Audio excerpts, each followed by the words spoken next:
In this video, we're going to talk about 8 things I did not know about the healthcare system in Germany. Wait, what was that? 8. 8? You mean 8? Wow, what? 8 things. So if you want to know these 8 things, then stick around.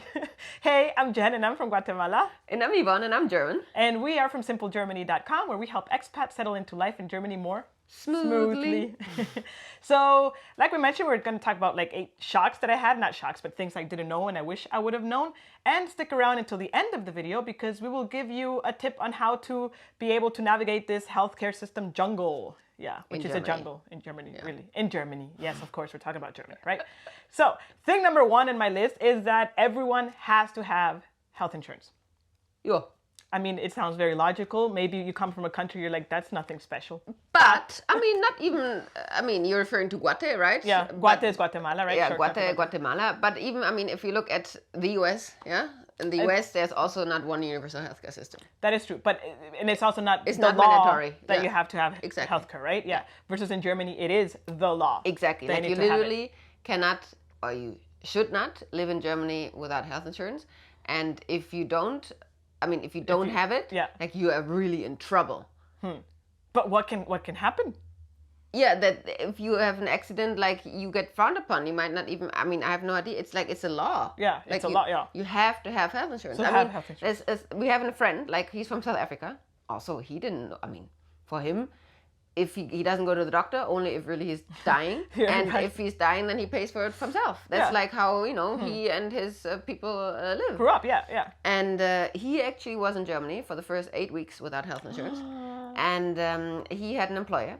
And the employer... When the employer found out. And usually, normal process would be that you need to hand or name your health insurance prior to starting your work. That particular employer didn't, for whatever reason. And they found out like 3 days or something after he started his job. And asked us that, by the way, we're still missing your health insurance documents. Oh, like I don't have health insurance. What?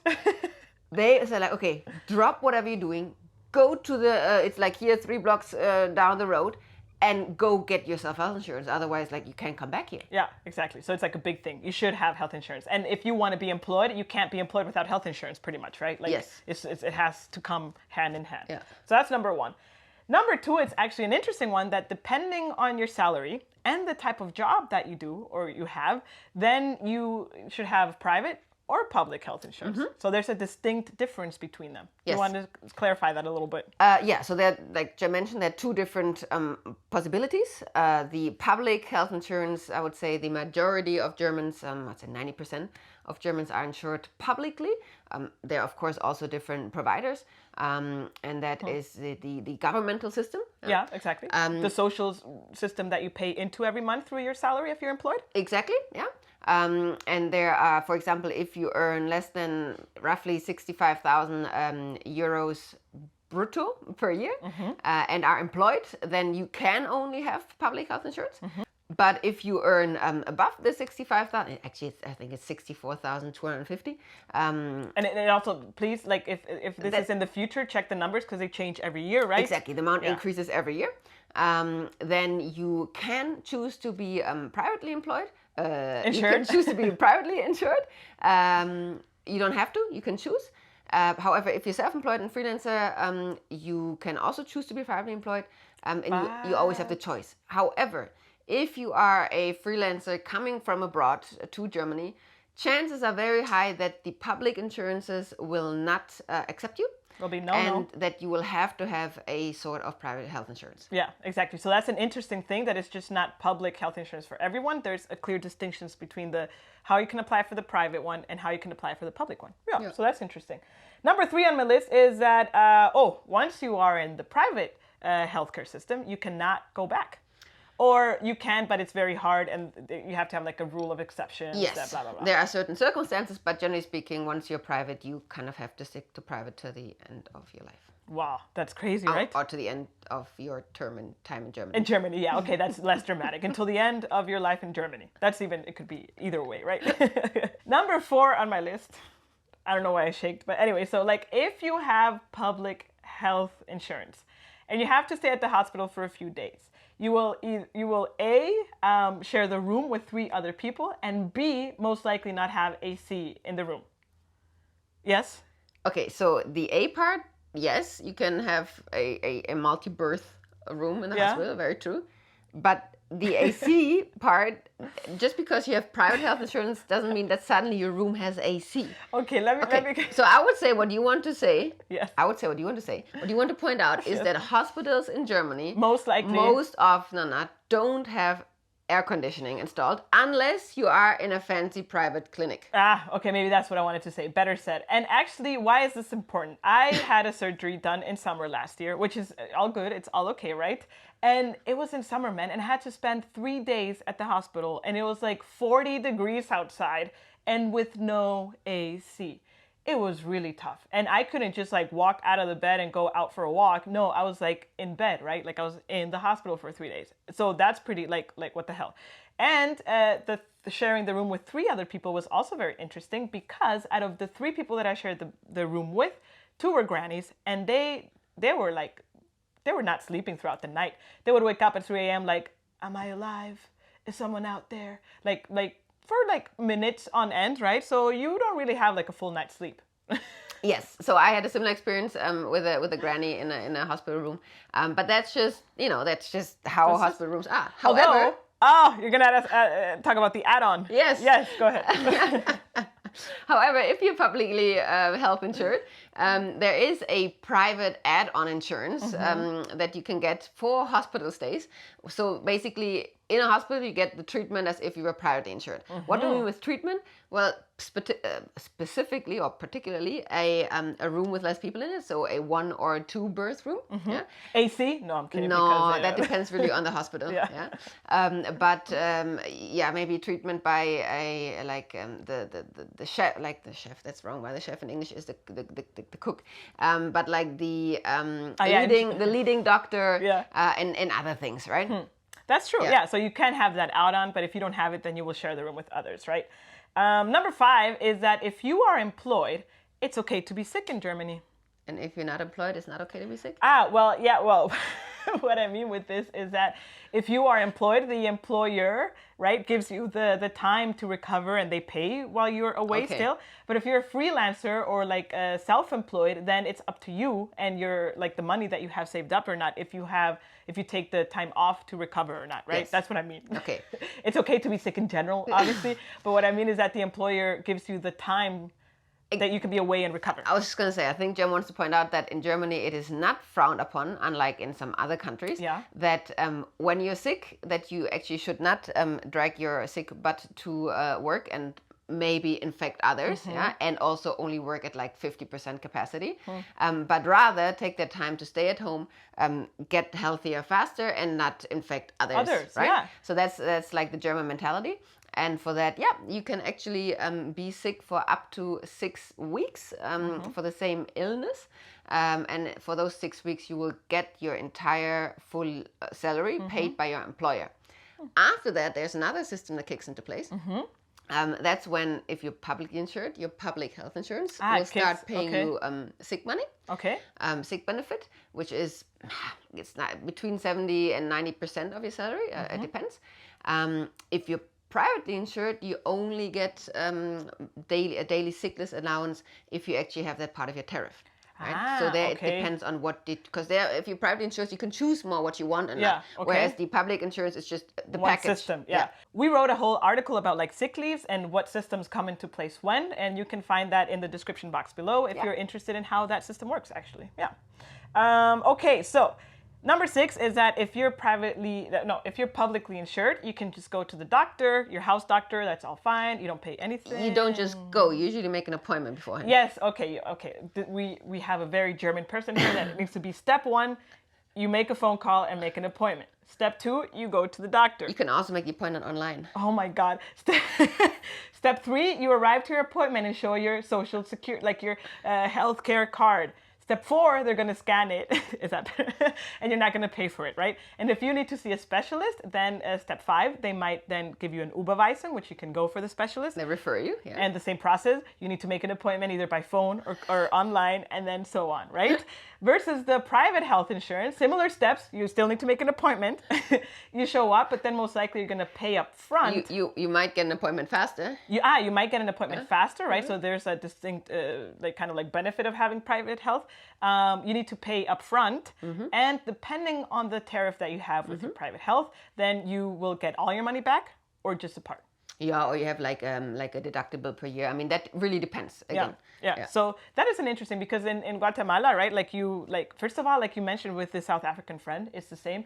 We only go to the doctor when we're like dying, because we have this big stigmatization of like what's going to happen, I shouldn't go there. And it's not so common to just go for checkups or for blood work or for things. So I find that very cool. Yeah. So actually going to regular preventative checkups was unknown to Jen before coming to Germany. Oh, number 7. Did I do that right? 7?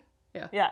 Is that natural remedies are like a thing in Germany. Like seriously. There's even like a whole area of DM and Rossmann, right? Like, which are these like druggeries. I don't know how to say it. Drogeriemärkte. Genau. That they have like a whole section just for like remedical or medical teas. So you have a sore throat, drink a tea. Your eye is bleeding, drink a tea. You have like really bad cold, drink a tea. Your ear fell off, drink a tea. I'm kidding, that's a bit exaggerated, right? But and it's very common. Yeah. So I think that goes in line with that Germany doesn't really have this over-the-counter drugs, like strong drugs, right? We either have the Apotheke, the real pharmacy, where you not always, but most often actually get a prescription from your doctor, right? Right. So when, for example, ibuprofen, like with a strength of 600 milligrams, we cannot get it without a prescription, right? Only with lesser doses. Which that was my point number 8, that there are no over-the-counter medicines. Oh, I'm so sorry, but now we have point number 8, right? Yeah. I slipped right in it. Yeah, but we can have a mixture of 7 and 8. Okay. Go ahead. Yeah. You're tolerant like that? Yes. Yeah. Very good. Yeah. So it's either you need a prescription, or you really, or you are me, like Germans, we really love like these remedies, natural remedies. We really believe in them. It's a high like acceptance in the society, and I think you have a story there with the drops you got, no? Yeah. So like if I would get a cold in Guate, right? Like I would go to the pharmacy and I would buy medicine. And this medicine, it wasn't like antibiotics, but it was pretty strong. The medicine that kind of makes you drowsy and like you recover. Like all pink and blue that screams chemicals. Very cool chemically, yeah. But you usually recover in 3 days. You're fit to keep on working or doing whatever you need to do. Versus here, I had a cold and I went to the doctor and she gave me a prescription. I'm like, great, I'm going to go back to work in 3 days. I got my sick leave notice, right, for a week actually. And I was like, what? A regular cold takes a week to heal without being drugged up. Yeah. And so I went to the pharmacy, got the pills. I got home. I read what the pills were. And I was like, pills, it was drops. Oh, what's these drops, right? And then when I read about what the drops were, like I Googled, right?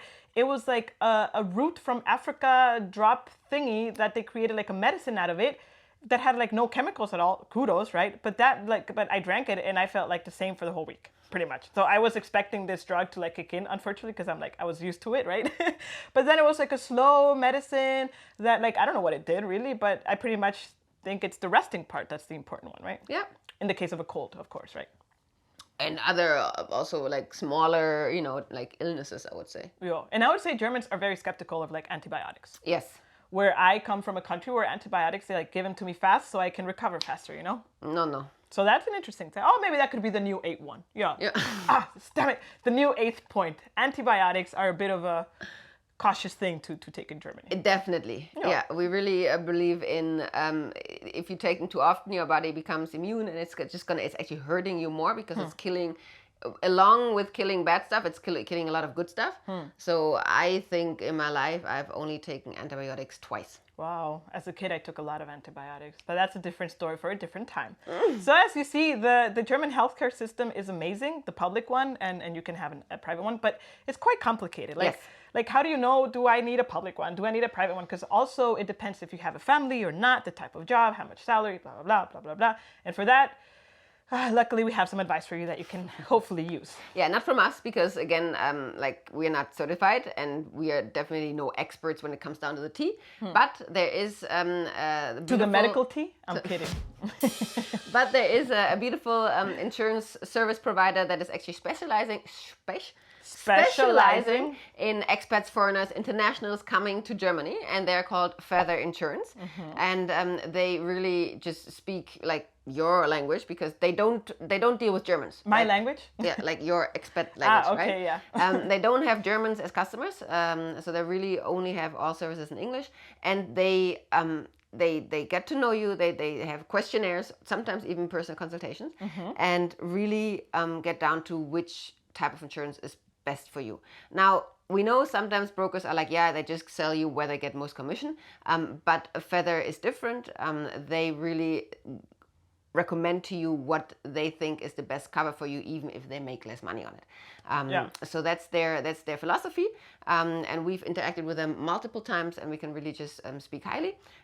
Very, very satisfactory there, and they are especially good when it comes to health insurance, because they guide you, and even if you get declined from one, they have a backup plan and can help you out there. Yeah, and they're super, like I said, they really take your situation, like you said, they take your situation into consideration and really guide you, and it's like they're like your friend through this process, right? So if you would like that guidance, then please click on the link below for Feather Insurance. It's an affiliate link. That means that if you take insurance out through them, we get a small commission, which helps Simple Germany to keep on growing and for us to keep producing more content. Exactly, and this commission comes at no cost to you. You do your thing, right? And just Feather gives us a small commission for referring you to them if you decide to go with them. Yeah. That doesn't mean that you need to get health insurance to support Simple Germany, right? You can do it by two simple ways. I mean, you do have to get health insurance. Oh, that's true. Just not through Feather. Exactly. Or if you have health insurance, you don't need to go through Feather yet. But anyways, yeah, you know what I mean. Anyways, but if you still want to support Simple Germany, the easiest thing you can do is actually subscribe to this channel and hit that like button, because that gives a signal to YouTube that, this content is good. I'm going to push it further. That's how YouTube thinks, right? Because YouTube is a person. And other English-speaking people can find this content and hopefully feel more guided through Germany. Yeah. And if you do want to go the extra mile, then you can also buy us a coffee, also in a link below. And coffee is a platform that basically gives you the chance to give us small donations in the value of a coffee, and we can also use that to, again, keep growing our website and YouTube channel. Exactly, to help more people like you. Or if you're German and you have like international coworkers, we're pretty sure you can send these videos to them too. Yeah. Anyway, so we hope we wrapped that health insurance situation up. You definitely need to have health insurance, and we hope you all do. You better do. You better do. So, see you again next Monday. Until then, cheers!